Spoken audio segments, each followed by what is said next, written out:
ओम शांति। सभी भाई बहनों को ओम शांति। आज अव्यक्त बाप दादा की 1 तारीख की मुरली है। बहुत गोया मुरली है, इसलिए सब भाई बहने अटेंशन से सुनेंगे तो ये मुरली का जो राज है वो समझ में आएगा। मुरली का ऊपर में हेडिंग है, वरदाता से प्राप्त हुए वरदानों को वृद्धि में लाने की विधि। वरदाता से प्राप्त हुए वरदानों को वृद्धि में लाने की विधि। आज बाप दादा अपने रूहानी चात्रिक बच्चों को देख रहे हैं। हर एक बच्चा बाप से सुनने के, मिलने के और साथ साथ बाप समान बनने के चात्रिक है। सुनने के लिए, मिलने के लिए और बाप समान बनने के चात्रिक है। सुनने में जन्म जन्मांतर की प्यास मिट जाती है। ज्ञान अमृत प्यासी आत्माओं को त्रिपत आत्मा बना देता है। सुनते सुनते आत्माएं भी बाप समान ज्ञान स्वरूप बन जाती है। ज्ञान सुनते सुनते भी बाबा कहते हैं कि बाप समान ज्ञान स्वरूप बन जाती है। वह कहे ज्ञान मुरली सुनते सुनते स्वयं भी मुरलीधर बच्चे बन जाते हैं। ये बहुत अच्छी पॉइंट बाबा सुना रहे हैं कि मुरली सुनते सुनते मुरलीधर बच्चे बन जाते हैं। रूहानी मिलन मनाते बाप के स्नेह में समा जाते हैं। मिलन मनाते लवलीन मगन स्थिति वाले बन जाते हैं। बाबा कहते हैं मिलन मनाते लवलीन मगन स्थिति वाले बन जाते हैं। मिलन मनाते एक बाप दूसरा न कोई। जब शिव बाबा से मिलन मनाते हैं तो बाबा कहते हैं रूहानी मिलन मनाते एक बाप दूसरा न कोई। इस अनुभूति में समाये हुए रहते हैं। मिलन मनाते निर्विघ्न सदा बाप के संग के रंग में लाल बन जाते हैं। मिलन मनाते निर्विघ्न सदा बाप के संग के रंग में लाल बन जाते हैं। जब ऐसे समाये हुए वासने में लवलीन बन जाते हैं तो क्या आशा रहती है? बाप समान बन जाते हैं। उनको क्या आशा रहती है? उस समय क्या आशा रहती है? बाप समान बनने की आशा रहती है। अरे कहता है ना मुझे बाप समान बनना है, बाप समान बनना है। तो बाबा कहते हैं जब लवलीन बन जाते हैं तो क्या आशा रहती है? बाप समान बनने की। बाप के हर कदम पर कदम रखने वाले अर्थात बाप स्वरूप बन जाते हैं। बाबा कहते हैं बाप के कदम पर कदम रखने वाले अर्थात बाप समान बनने वाले। जैसे बाप सदा सर्वशक्तिवान स्वरूप है, ऐसे बच्चे भी सदा मास्टर सर्वशक्तिवान स्वरूप बन जाते हैं। बाबा कहते हैं जैसे बाप का सदा सर्वशक्तिवान स्वरूप है, ऐसे बच्चे भी सदा मास्टर सर्वशक्तिवान बन जाते हैं। जो बाप का स्वरूप है सदा शक्तिशाली, सदा लाइट, ऐसे समान बन जाते हैं। बाबा का स्वरूप क्या है? बाबा कहते हैं जैसे बाप का सदा सर्वशक्तिवान स्वरूप है, ऐसे बच्चे भी सदा मास्टर सर्वशक्तिवान बन जाते और जब जो बाप का स्वरूप है सदा शक्तिशाली और सदा लाइट, ऐसे समान बन जाते हैं। समान बनने की विशेष बातें जानते हो ना? बाबा सुना रहे हैं कि समान बनने की विशेष बातें जानते हो ना? किन किन बातों में बाप समान बनना है, बन रहे हो और बने भी हो। लक्ष्य तो यही है। बाबा कहता है बन भी रहे हो, और बाबा कहते हैं बन रहे हो और बन भी रहे हो और बने भी हो। जैसे बाप का नाम वही बच्चों का नाम है। क्या नाम है बाप का? आप बोलेंगे शिव है। शिव तो है ही, परंतु बाबा कह रहे हैं जैसे बाप का नाम बच्चों का भी वही नाम है। क्या नाम है? विश्व कल्याणकारी। यही नाम है ना? तो आप सबका भी यही नाम है, क्योंकि जैसे बाबा विश्व का कल्याणकारी है तो हम बच्चों को भी विश्व कल्याणकारी बाबा कहता है बनना है। जो बाप का रूप वही बच्चों का रूप। जहाँ बाबा भी ज्योति बिंदु है और हम भी ज्योति बिंदु है, तो जैसे बाप का रूप वही बच्चों का रूप। जो बाप के गुण वह बच्चों के। बाप के हर गुण को धारण करने वाले ही बाप समान बनते हैं। बाप के जो गुण है, शांति का सागर, प्रेम का सागर, सुख का सागर, आनंद का सागर, तो बाबा कह रहे हैं जो बाप के हर गुण को धारण करने वाले ही बाप समान बनते हैं। जो बाप का कार्य वो बच्चों का कार्य, जो बाप का कार्य है वो बच्चों का कार्य है। सब बातों में समान बनना है। समझ रहे हो ना? बाबा कहता है मेरा नाम भी जो है वो तुम्हारा भी वही नाम है। जो मेरा रूप है तुम्हारा भी वही रूप है। और जो बाप के गुण है उसको धारण करने वाले ही बाप समान बनते हैं। जो बाप का कार्य वो बच्चों का कार्य। सब बातों में बाप समान बनना है। लक्ष्य तो सभी का वही है ना? सन्मुख रहने वाले नहीं, लेकिन समान बनने वाले हैं।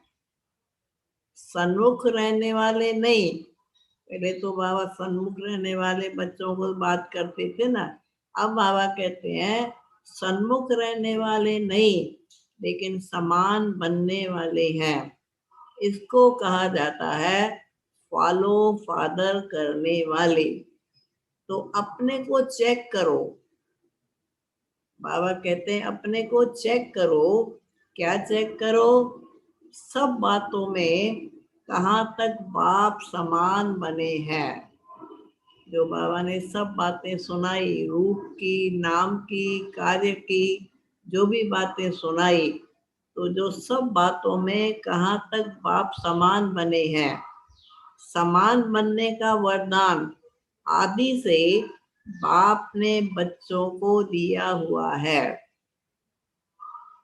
बाबा कहते हैं समान बनने का वरदान आदि से बाप ने बच्चों को दिया है।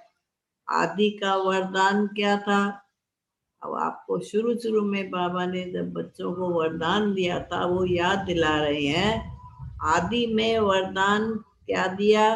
सर्व शक्तियों से संपन्न भव। शुरू शुरू में बाबा कहते हैं मैंने आदि काल में तुमको वरदान दिया है सर्व शक्तियों से संपन्न भव।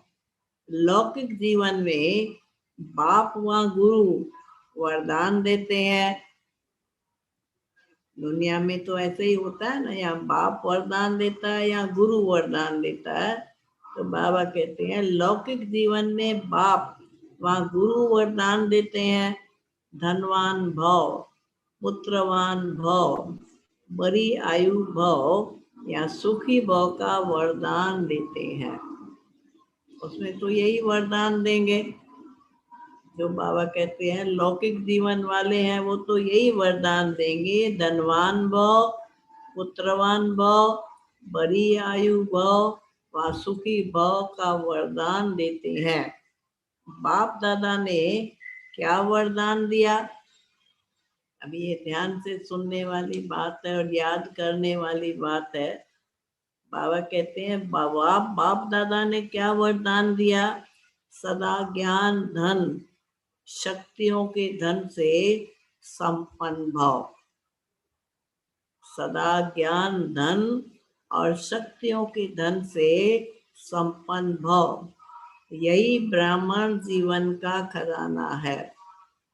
बाबा हमेशा कहता है ना, ज्ञान धन है, शक्तियां जो है वो भी धन है, तो उसे सदा संपन्न बनो, यही ब्राह्मण जीवन का खजाना है। जब से ब्राह्मण जन्म लिया तब से संगम युग की स्थापना के कार्य में अंत तक जीना अर्थात बड़ी आयु भव। बाबा सुना रहे हैं कि जब से संगम युग पर तुमने ब्राह्मण जन्म लिया और अंत तक स्थापना के कार्य में अंत तक जीना अर्थात बड़ी आयु भव। बीच में अगर ब्राह्मण जीवन से निकल पुराने संस्कारों या पुराने संसार में चले जाते हैं तो इसको कहा जाता है जन्म लिया लेकिन छोटी आयु वाले। समझो बाबा का ज्ञान लिया, ज्ञान में चलता है और फिर कहता है, बाबा कह रहे हैं पुराने संस्कार या पुराने संसार में चले जाते हैं, इसको कहा जाता है जन्म लिया लेकिन छोटी आयु वाला। जो अंत तक बाबा स्थापना के कार्य से लेकर अंत तक चलते हैं, ब्राह्मण बन के रहते हैं, बाबा कहते हैं उनको कहते हैं बड़ी आयु भव।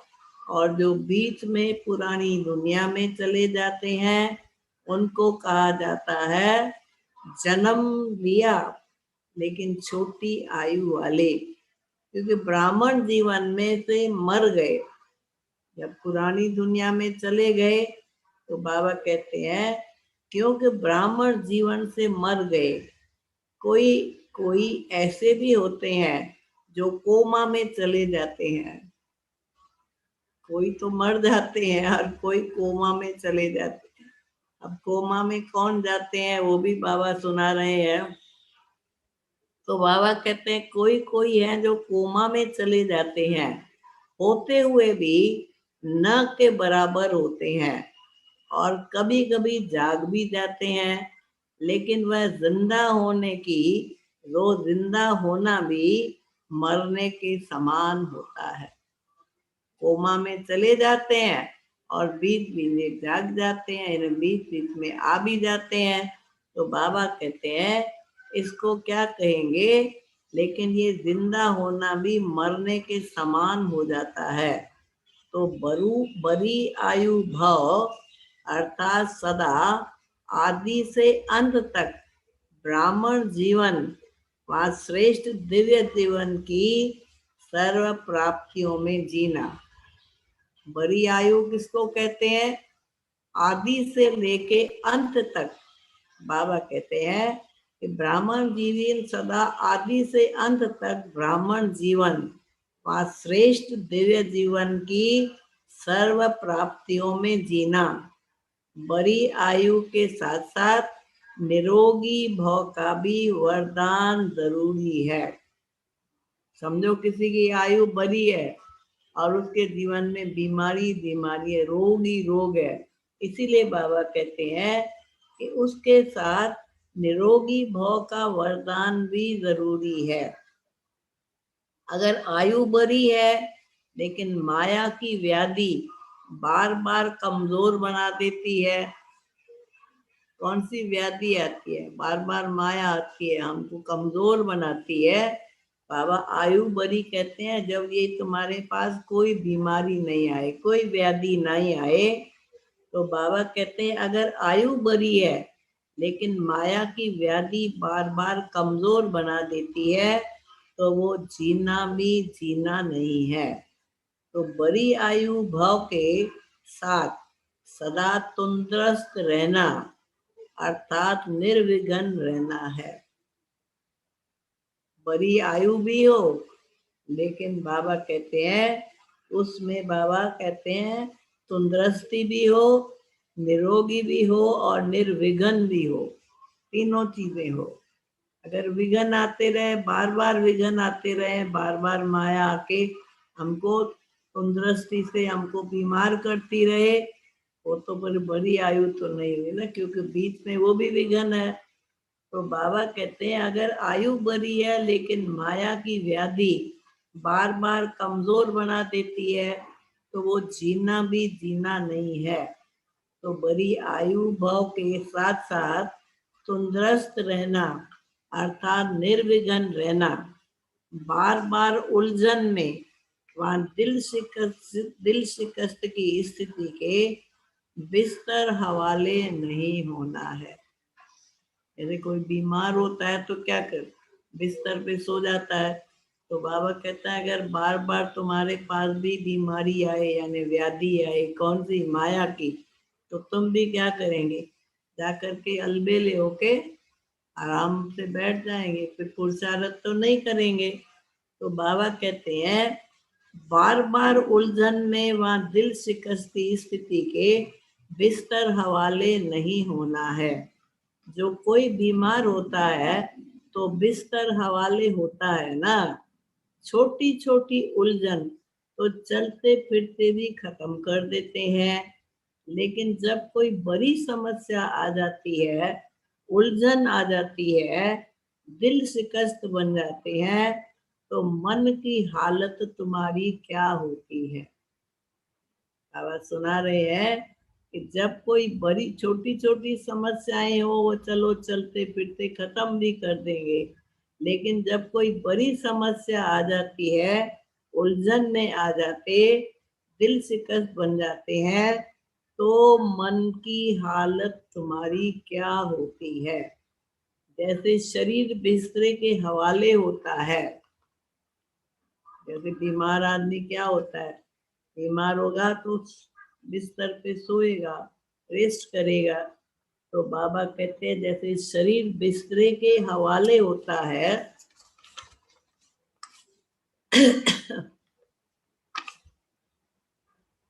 कोई दिल नहीं होती है उठने की, चलने की और खाने पीने की, कोई दिल नहीं होती है। जब बच्चा इंसान को कोई भी बीमारी होती है तो क्या होता है, कहते हैं आज मेरी दिल जो है नहीं है, कहीं जाने की उसकी दिल नहीं होती, न उठने की, न चलने की, वहां खाने पीने की कोई दिल नहीं होती।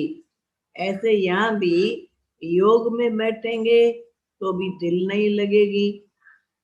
जब हमारी मानसिक बीमारी होगी, यानी बाबा कहता है चलते चलते कोई भी मानसिक बीमारी हो गई, दिल शिकस्त हो गए, तो क्या होगा। बाबा कहते हैं ऐसे भी यहाँ भी योग में बैठेंगे तो दिल नहीं लगेगी, ज्ञान भी सुनेंगे तो दिल से नहीं सुनेंगे, और सेवा भी दिल से नहीं करेंगे, दिखावे से करेंगे या डर से करेंगे या लोक लाज से करेंगे। न योग लगेगा, न मुरली सुनने को सुनेंगे तो दिल नहीं लगेगी, मुरली में भी उसकी दिल नहीं लगेगी, और सेवा में भी दिल नहीं लगेगी। दिखावे से या डर से या लोक लाज से सेवा करेंगे, इसको कहा जाता है तंदुरुस्त जीवन उसकी नहीं है। तंदुरुस्त होगा तो एक्टिव होगा ना, सब कुछ करेगा, चलेगा, खाएगा, पिएगा, सेवा भी करेगा। परंतु बाबा कहता अगर ऐसी हालत है, इसको सदा तंदुरुस्त जीवन नहीं कहेंगे। बड़ी आयु भाव अर्थात निरोगी भाव, इसको कहा जाता है। बड़ी आयु भाव अर्थात निरोगी भाव, इसको कहा जाता है। अच्छा, पुत्रवान व संतान भव, जैसे बाबा ने सुनाया ना, लौकिक में गुरु भी मंत्र ये वरदान देता है। तो बाबा फिर अभी जब हम शिव बाबा के बच्चे बनते हैं तो बाबा भी हमको वरदान देते हैं, पुत्रवान भव व संतान भव। आपकी संतान है, 2-4 बच्चे नहीं पैदा किए हैं। संतान संतान भव का वरदान है, 2-4 बच्चों का वरदान नहीं मिलता। लेकिन जब बाप समान मास्टर रचता, ये बेहद का पुत्रवान भव, संतान भव हो जाता है। बाबा कहते हैं पुत्रवान भव का मतलब कि कितनों को बाबा का बच्चा बनाया, कितने आत्माओं को बाबा का परिचय दिया। तो बाबा कहते हैं 2-4 बच्चों का वरदान नहीं मिलता, लेकिन जब बाप समान मास्टर रचता की स्टेज पर स्थित हो, तब तो ये सब अपनी रचना लगती है। बेहद के मास्टर रचता बनना, ये बेहद का पुत्रवान भव, संतान भव हो जाता है। वो संतान नहीं, लौकिक संतान नहीं, लेकिन ज्ञान में आके जब हम बाबा के बच्चे बनते हैं, बाबा कहते हैं मास्टर रचता बनना, ये बेहद का पुत्रवान भव, संतान भव हो जाता है। हद के नहीं, जो 2-4 जिज्ञासु हमने बनाया, ये मेरे हैं। हद के रचता नहीं, ऐसे नहीं कि 2-4 जिज्ञासु बनाया, ये मेरे हैं, नहीं। मास्टर रचता की स्टेज बेहद की स्टेज होती है। जैसे कहीं 2-4 स्टूडेंट बनाते हैं या 2-4 को बाबा का परिचय देते हैं, तो समझते हैं देखो मैंने इतने सारे बना लिए। तो बाबा कहता है वो हद की बात है, लेकिन तुम तो मास्टर रचता की स्टेज, बेहद की स्टेज है। किसी भी आत्मा को या प्रकृति के तत्वों को भी अपनी रचना समझ विश्व कल्याणकारी स्थिति से हर एक के प्रति कल्याण की शुभ भावना और शुभ कामना रहती है। देखो कितना गुह्य रहस्य बाबा सुना रहे हैं। बाबा कहते हैं प्रकृति के तत्वों को भी अपनी रचना समझ विश्व कल्याणकारी स्थिति से हर एक के प्रति कल्याण की शुभ भावना और शुभ कामना रहती है। रचना के प्रति यही शुभ भावना रहती है। जब बेहद के मास्टर रचता बन जाते हो, तो कोई हद की आकर्षित तुमको नहीं कर सकती है। बेहद के रचता है ना, बेहद बाप के बच्चे हैं। जो कार्य बाबा बेहद का विश्व कल्याण का करता है, वो हमको भी करना है।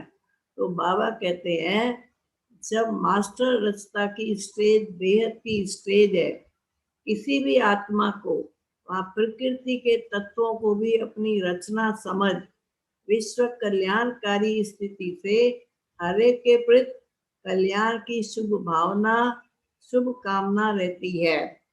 रचना के प्रति भी यही भावना रहती है।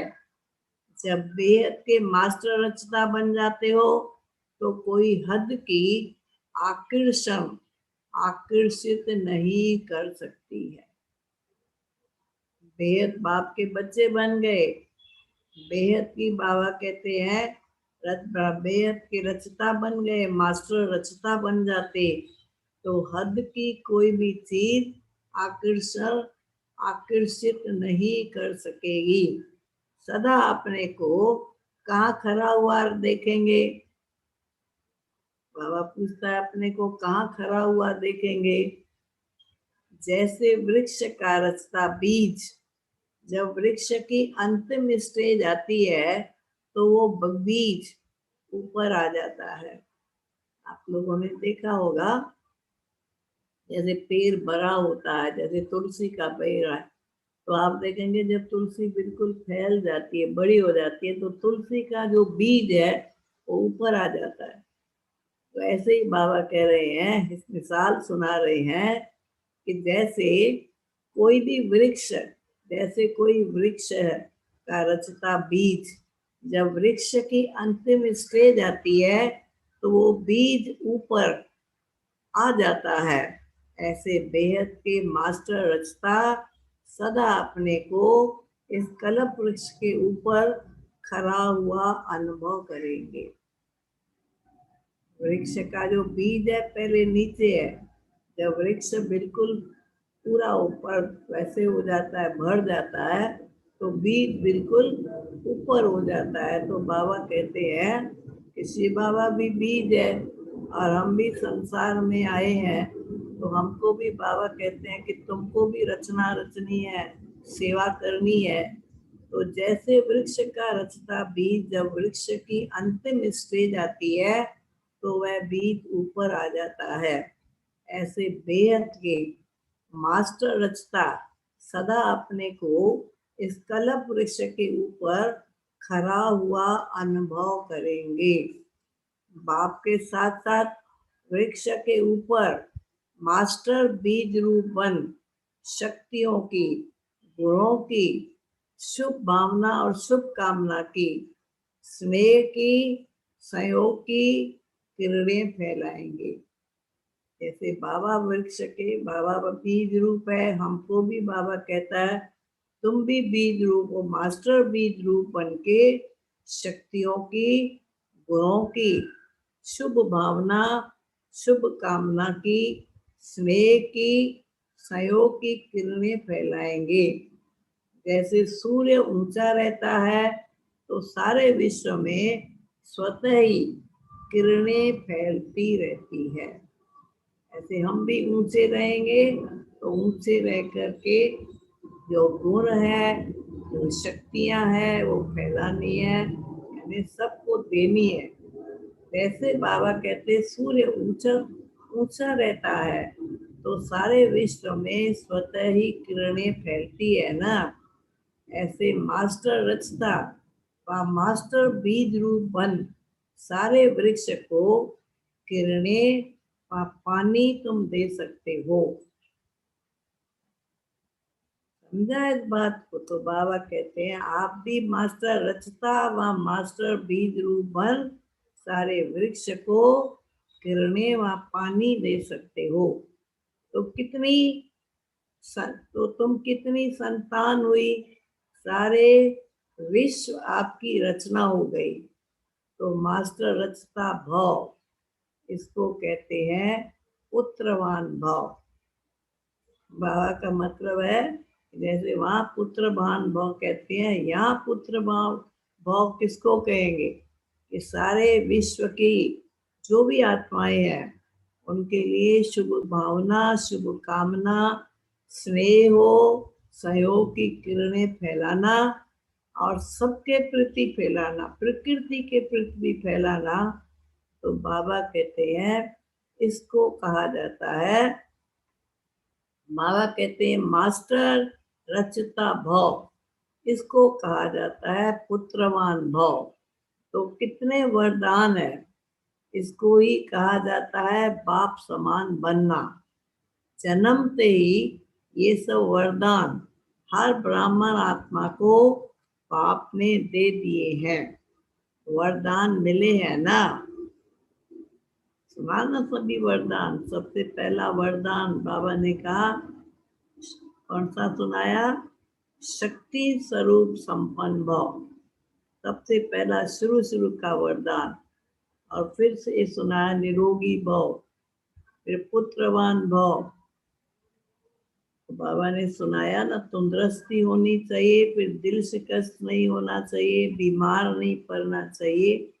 तो उसके लिए फिर बाबा ने युक्ति भी बताई और सुनाया कि उसके बाद फिर क्या होता है, मुरली नहीं अच्छी लगती, योग नहीं लगता, सेवा में दिल नहीं लगती, तो समझ जाना चाहिए जरूर मेरे को कोई न कोई बीमारी यानी व्याधि है, मानसिक की। जब कोई भी वरदान किसी को मिलता है तो वरदान के साथ वरदान को कार्य में लगाने की विधि भी सुनाई जाती है। बहुत अच्छी बात बाबा सुना रहे हैं। जब कोई भी वरदान किसी को मिलता है तो वरदान के साथ वरदान को कार्य में लगाने की विधि भी सुनाई जाती है। अगर वह विधि नहीं अपनाते तो वरदान का लाभ नहीं ले सकते हैं। वरदान तो मिला, बाबा ने दे दिया, परंतु वरदान को कार्य में लगाओ, विधि भी सुनाई बाबा ने। और बाबा कहते हैं अगर उस वरदान को, विधि को नहीं अपनाते तो विधि का लाभ, वरदान का लाभ नहीं ले सकते। तो वरदान तो सभी को मिला हुआ है, लेकिन हर एक के वरदान को विधि से वृद्धि को प्राप्त कर सकते हैं। वृद्धि को कैसे प्राप्त कर सकते हैं? उसकी विधि सबसे सहज और सबसे श्रेष्ठ यही है, जैसा समय उस परमाण वृद्धि वरदान स्मृति में आए। इधर वेद बाबा कहते हैं जो भी वरदान मिले हैं वो वृद्धि को कैसे प्राप्त कर सकेंगे, उसकी विधि सबसे सहज और सबसे श्रेष्ठ यही है कि जैसा समय उस परमाण वरदान स्मृति में आए। जैसा समय हो ऐसे समय पर वो वरदान हमारे स्मृति में आए, फिर उसको यूज करेंगे। अगर वरदान है उसको यूज नहीं किया या किसी को दूसरे को नहीं दिया तो बाबा कहता है फिर आगे कैसे बढ़ेंगे? देने से ही तो चीज बढ़ती है ना। बाबा कहता है ना, जैसे ज्ञान दान करते हो, ज्ञान देते हो तो तुम्हारा ज्ञान बढ़ता है। योग, बाबा कहता है योग करेंगे, योग दान करेंगे तो योग बढ़ेगा, खुशी देंगे तो खुशी बढ़ेगी। ऐसे ही बाबा कहते हैं कि फिर उसी परमाण, समय परमाण कार्य में लगाएंगे उतना वरदान वृद्धि को प्राप्त करता रहेगा। अर्थात सदा वरदान का फल अनुभव करते रहेंगे। इतनी श्रेष्ठ शक्तिशाली वरदान तुमको मिले हुए हैं ना, न सिर्फ अपने प्रति कार्य में लगाए फल प्राप्त कर सकते हैं, लेकिन अन्य आत्माओं को भी वरदाता बाप से वरदान प्राप्त कराने के योग्य बना सकते हैं। खुद भी अपने आप जो मिला वरदान है उसको बाबा कहता है वृद्धि को प्राप्त करो और अन्य आत्माएं को भी उतना वरदान वृद्धि को प्राप्त करता रहेगा और सदा वरदान का फल अनुभव करते रहेंगे। इतने श्रेष्ठ शक्तिशाली वरदान मिले हैं, न सिर्फ अपने प्रति कार्य में लगाएंगे। बाबा कहते हैं सिर्फ अपने प्रति कार्य में न लगाए, फल प्राप्त करके सकते हैं, लेकिन अन्य आत्माओं को भी वरदाता बाप से वरदान प्राप्त कराने के योग्य बना सकते हो। ये संगम युग का वरदान 21 जन्म भिन्न भिन्न रूप में साथ में रहता है। ये जो संगम पर हमको वरदान मिलते हैं, बाबा कहते हैं ये तुम्हारा जो वरदान है संगम का, वो 21 जन्म भिन्न भिन्न रूप में साथ रहता है। जैसे सतयुग में हम जाएंगे, क्या होंगे? शक्ति स्वरूप होंगे। क्या होंगे? निरोगी होंगे। बाबा ने सुनाया ना, वहाँ पुत्रवान भी होंगे। वहाँ तो बाबा कहता है संतान होती ना, ऐसे तो नहीं कि वहाँ संतान नहीं है, तो पुत्र भोग का भी वरदान। जैसे बाबा कहते हैं ये 21 जन्म भिन्न भिन्न रूप से साथ में रहता है। ये संगम का रूप अलग है और 21 जन्म यही वरदान जीवन के हिसाब से चलता रहता है। क्योंकि बाबा ने तो कहा ना कि संगम पर इस समय जो तुम करते हो उसकी प्राप्ति, उसकी प्रारब्ध तुमको 21 जन्म तक मिलती है, लेकिन वरदाता और वरदान प्राप्त होने का समय अभी है। सतयुग में वरदान नहीं मिलेगा, वरदाता बाप वहां नहीं होगा, लेकिन वरदाता और वरदान प्राप्त होने का समय अभी है। तो ये चेक करो कि सर्व वरदान कार्य में लगाते सहज आगे बढ़ रहे हो। बाबा कहता है अपने को चेक करो कि जो भी वरदान मिले हैं उनको वरदान सर्व वरदान कार्य में लगाते सहज आगे बढ़ रहे हो। ये वरदान की विशेषता कि वरदानों में कभी मेहनत नहीं करनी पड़ती है। ये भी हम समझते हैं बाबा जो वरदान देते हैं उसमें कोई पुरुषार्थ नहीं है, कोई मेहनत नहीं है। जो कुछ अच्छा पुरुषार्थ करता है उसको वरदान अपने आप मिलता है।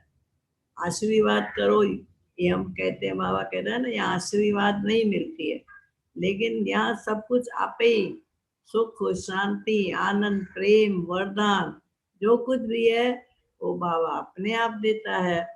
ये वरदान की विशेषता है कि वरदानी को कभी मेहनत नहीं करनी पड़ती। वह भगत आत्माएं तो मेहनत कर थक जाते हैं तो बाप से वरदान मांगते रहते हैं। भक्ति में तो यही होता है ना, मंदिर में जाएंगे भगवान से वरदान मांगते हैं। तो बाबा कहते हैं जब भगत आत्माएं भी मेहनत करके थक जाती है तो बाप से वरदान मांगती है। आपके पास जब लोग आते हैं तो योग लगाने की मेहनत नहीं करने चाहते हैं तो क्या भाषा बोलते हैं, कहते हैं ना सिर्फ हमें वरदान दे दो। कहीं कहते हैं ना हमारे में शक्ति नहीं है, हम ज्ञान योग नहीं कर सकते हैं, फिर हमको ही कहते हैं कि सिर्फ हमें वरदान दे दो। हाथ माथे पर हमारे हाथ रख लो। तो समझते हैं ना वरदान मिलता है जब सिर पर हाथ रखते हैं तो माथे पर हाथ रख लो। आप ब्राह्मण बच्चों के ऊपर वरदाता बाप का हाथ सदा है। और बाबा सुना रहा है कौन सा हाथ सदा साथ है। आप ब्राह्मण बच्चों के ऊपर वरदाता बाप का हाथ सदा है। श्रेष्ठ मत ही हाथ है। बाबा जो हमको श्री मत देता है, श्रेष्ठ मत देता है, बाबा कहता है श्रेष्ठ मत ही हाथ है। स्थूल हाथ तो 24 घंटे कोई नहीं रखेंगे। ये बाप की श्रेष्ठ मत का वरदान रूपी हाथ सदा बच्चों के ऊपर है। स्थूल हाथ तो सारा दिन कोई नहीं रखेगा ना, इसीलिए बाबा कहता है बाबा का कौन सा हाथ, ये बाप के श्रेष्ठ मत का वरदान रूपी हाथ सदा बच्चों के ऊपर है। अमृत वेले से लेके रात को सोने तक हर श्वास के लिए, हर संकल्प के लिए, हर कर्म के लिए श्रेष्ठ मत का हाथ है।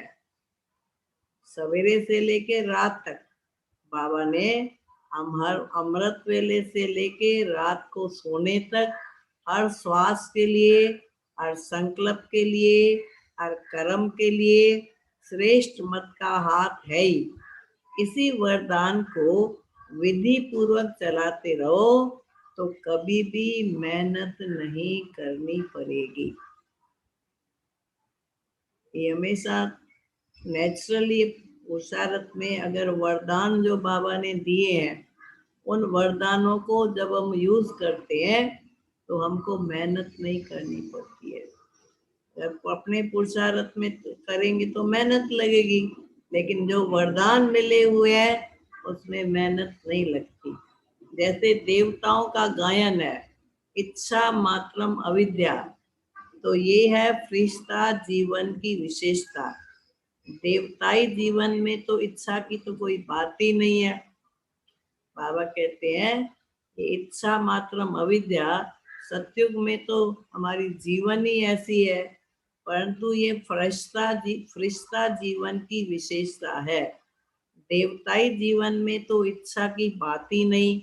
ब्राह्मण जीवन तो फरिश्ता जीवन बन जाती, अर्थात कर्मातीत स्थिति को प्राप्त हो जाते हैं। ब्राह्मण जीवन में हम फरिश्ता बनते हैं। फरिश्ता वो जो इच्छा मात्रम अविद्या हो, जिसको किसी भी बात की इच्छा न रहे, तो बाबा कहता है वो कर्मातीत स्थिति को प्राप्त हो जाते हैं। किसी भी शुद्ध कर्म या व्यर्थ कर्म या विकर्म व पिछले कर्म के कर्म के बंधन में बंद करके करना, किसी भी शुद्ध कर्म व व्यर्थ कर्म या विकर्म का पिछला कर्म किसी भी कर्म के बंधन में बंद करके करना, इसको कर्मातीत अवस्था नहीं कही जाएगी।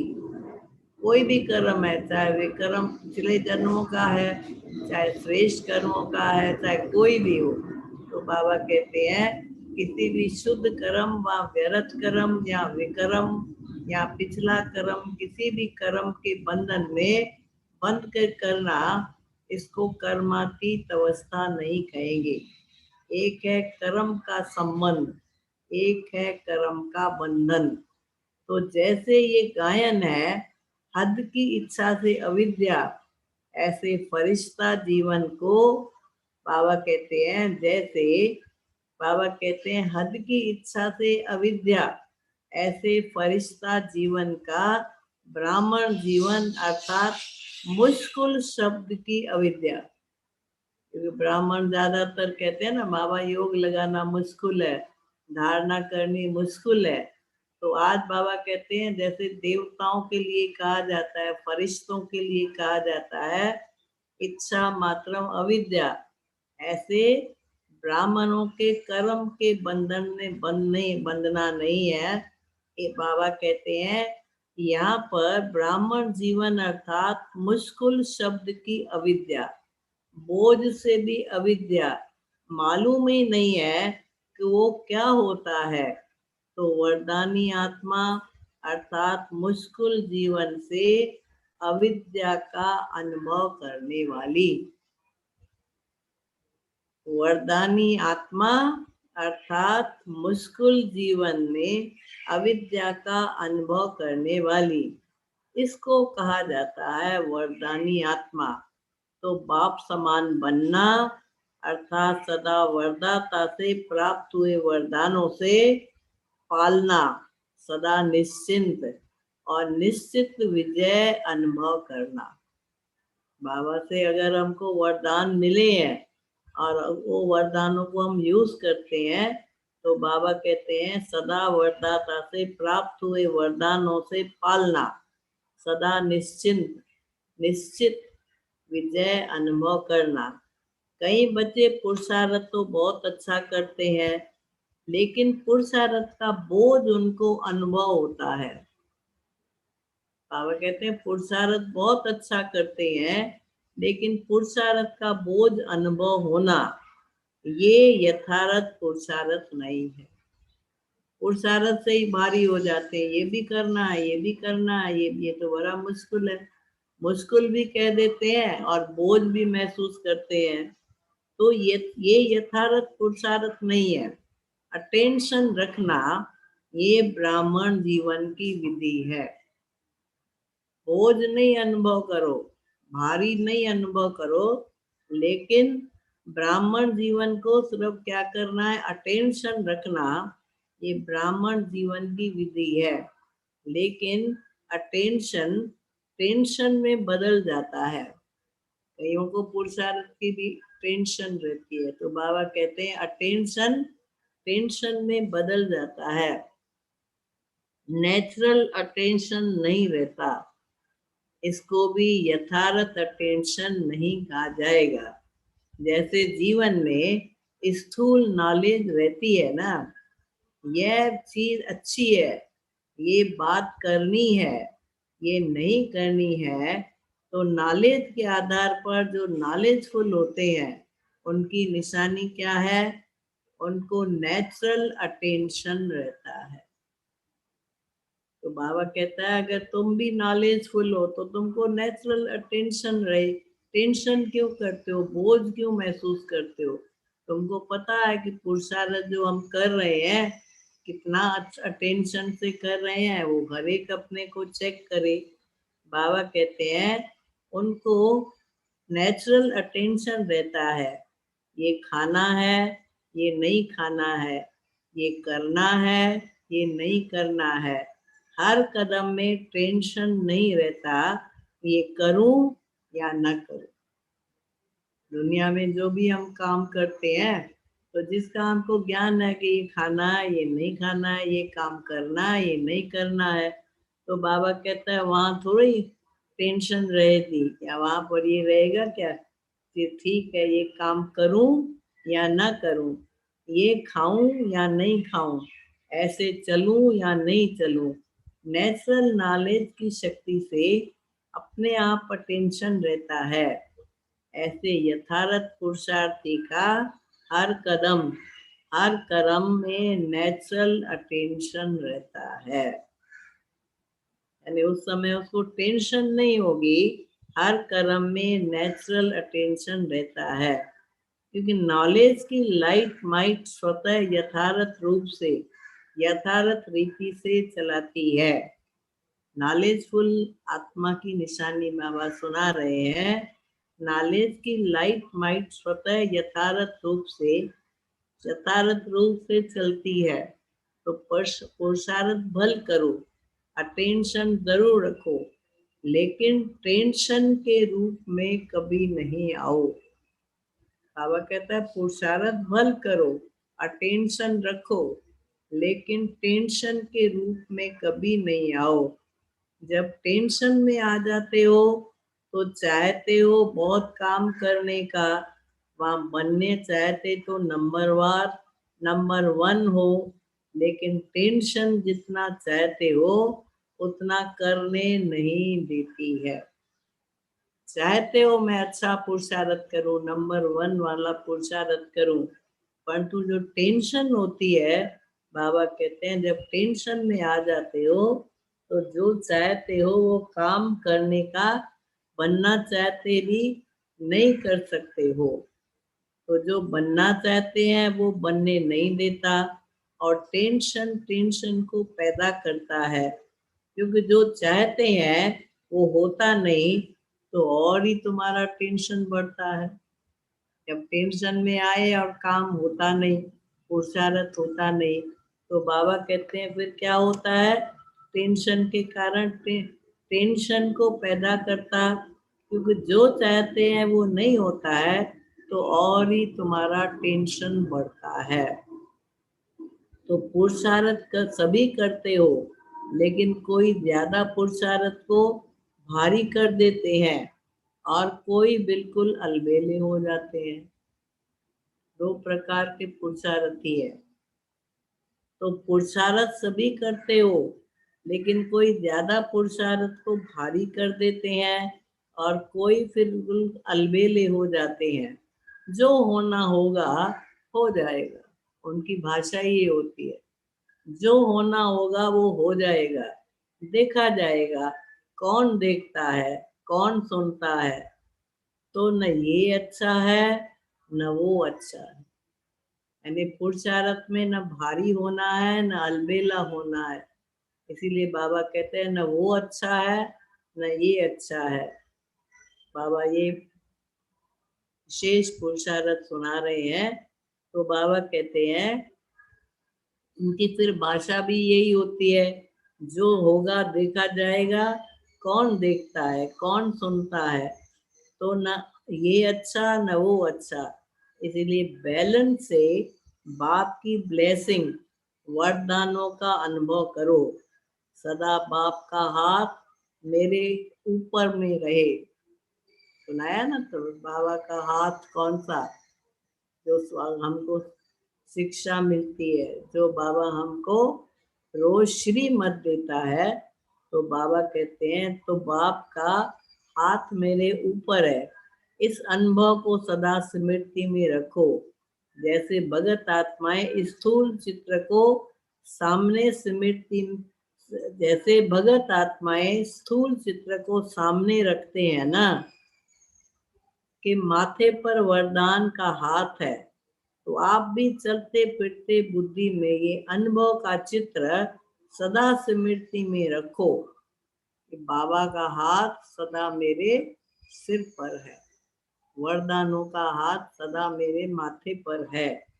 जैसे वो समझते हैं ना, जैसे मंदिर में जाएंगे तो समझते हैं देवी का हाथ मेरे सिर पर है, या कोई देवता का भगत होता है तो देवता का हाथ समझते हैं। ऐसे ही बाबा कहते हैं तो तुम बच्चे भी सदा माथे पर वरदान का हाथ है, तो आप भी चलते फिरते बुद्धि में ये अनुभव का चित्र सदा स्मृति में रखो। समझा? बहुत पुरुषार्थ किया, और वरदानों से पलते और उड़ते चलो। बाप ने ज्ञानदाता विधाता का अनुभव किया, बाप के ज्ञानदाता विधाता का अनुभव किया, अब वरदाता का अनुभव करो।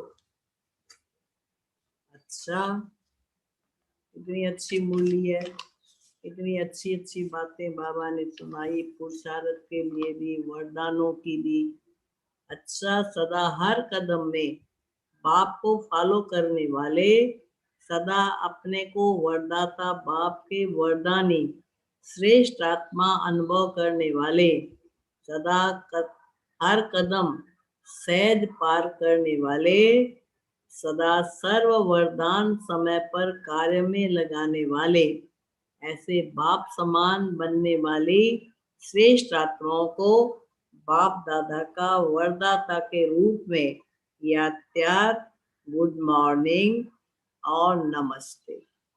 और हम बच्चों की बाप को, रूहानी बाप को याद प्यार, गुड मॉर्निंग और नमस्ते। अच्छा, ये मुख्य महारथी भाइयों से मुलाकात कर रहा है बाबा। जन्म से जितने वरदान मिले हुए हैं, हर एक को अपने अपने वरदान मिले हुए हैं ना। जन्म ही वरदानों से हुआ, नहीं तो आज इतना आगे नहीं बढ़ सकते। वरदान से जन्म हुआ, इसलिए बढ़ रहे हो। पांडवों की महिमा कम थोड़ी है, अभी बाबा सुना रहे हैं, पांडवों की महिमा कम थोड़ी है। हर एक की विशेषता का वर्णन करें तो कितनी है। ये जो भागवत बना हुआ है वह बन जाए। बाबा कहता है अगर विशेषताओं का वर्णन करें तो भागवत बन जाए। बाप की नजर में हर एक की विशेषताएं हैं, और कुछ देखते भी नहीं देखते, जानते भी नहीं जानते हैं, तो विशेषता सदा आगे बढ़ा रही है और बढ़ाती रहेगी।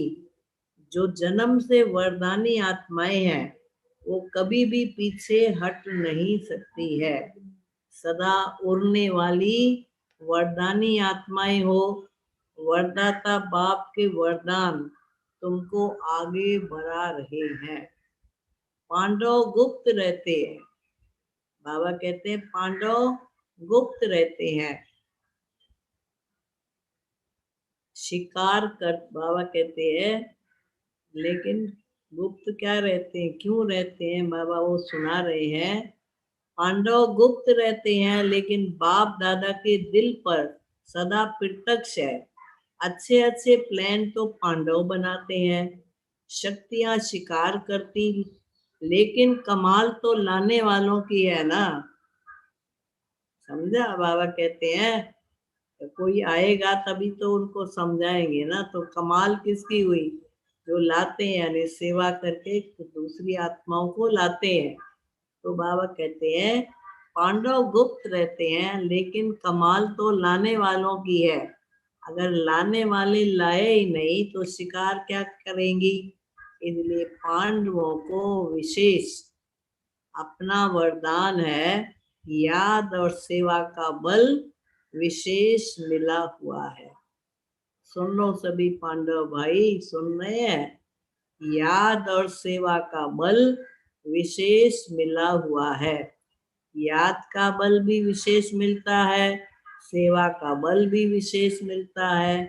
क्यों? उसका भी कारण है।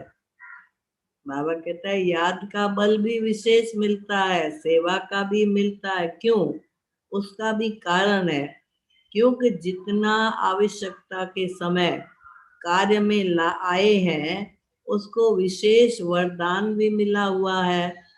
जैसे आदि में जब स्थापना हुई तो आप पांडव मर्ज थे, इमर्ज नहीं थे।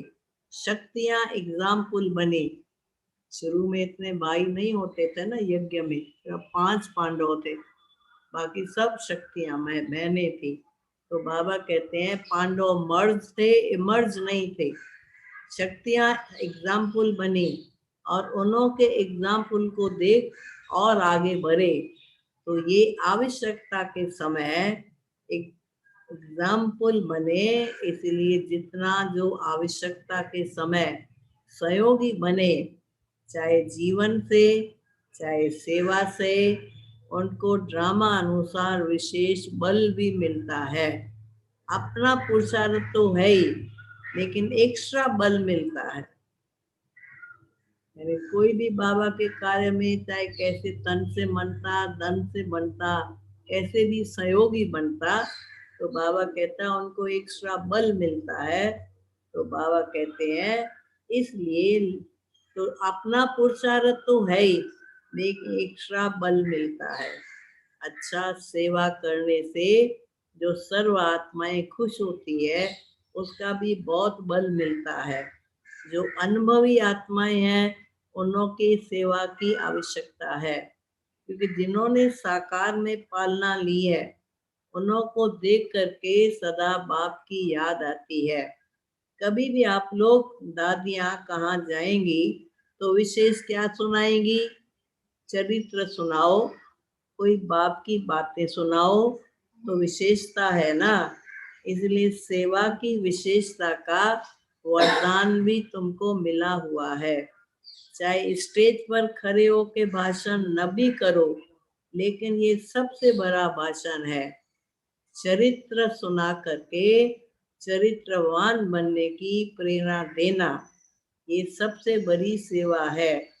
तो सेवा पर जाना ही है और सेवा के निमित्त बनना ही है। अच्छा वरदान सुनो। हद की जिम्मेवारियों को बेहद में परिवर्तन करने वाले स्मृति स्वरूप नष्टो मोहा भव। हद की जिम्मेवारियों को बेहद में परिवर्तन करने वाले स्मृति स्वरूप नष्टो मोहा भव। नष्टो मोहा बनने के लिए सिर्फ अपनी स्मृति स्वरूप को परिवर्तन करो। मोह तब आता है जब ये स्मृति रहती है कि हम गृहस्थी है, हमारा ये घर है, हमारा ये संबंध है।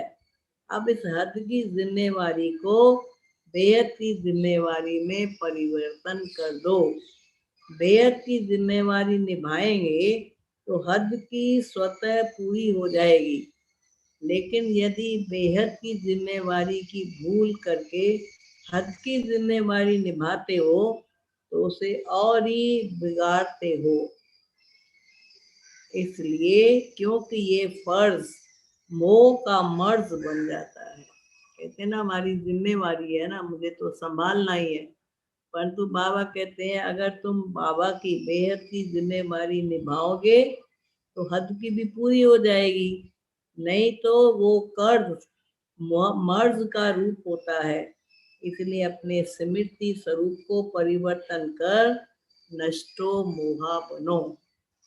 स्लोगन है ऐसी तीव्र उड़ान भरो जो बातों रूपी बादल सेकंड में क्रॉस हो जाए।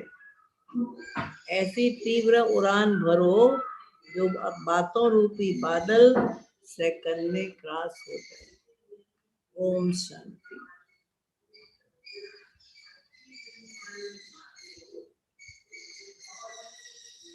अनाउंसमेंट करनी है ना, कुछ बताना है, सोमान कुछ पढ़ के सुनाना है। वो दे दो।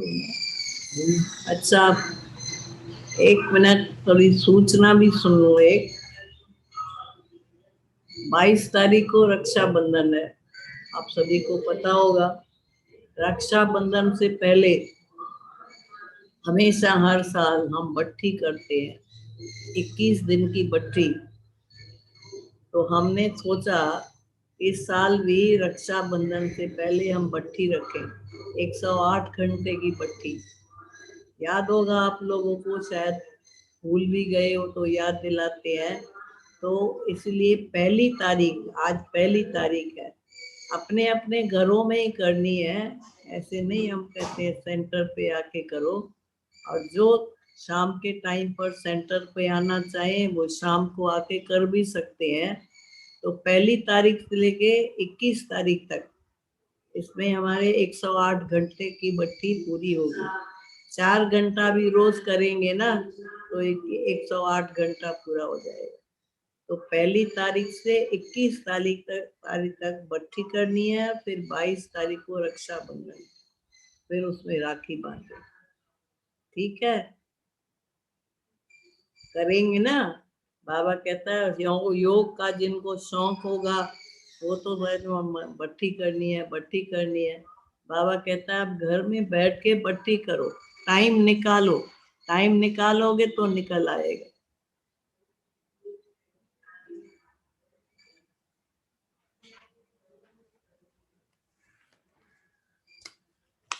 अच्छा, 1 मिनट रुको।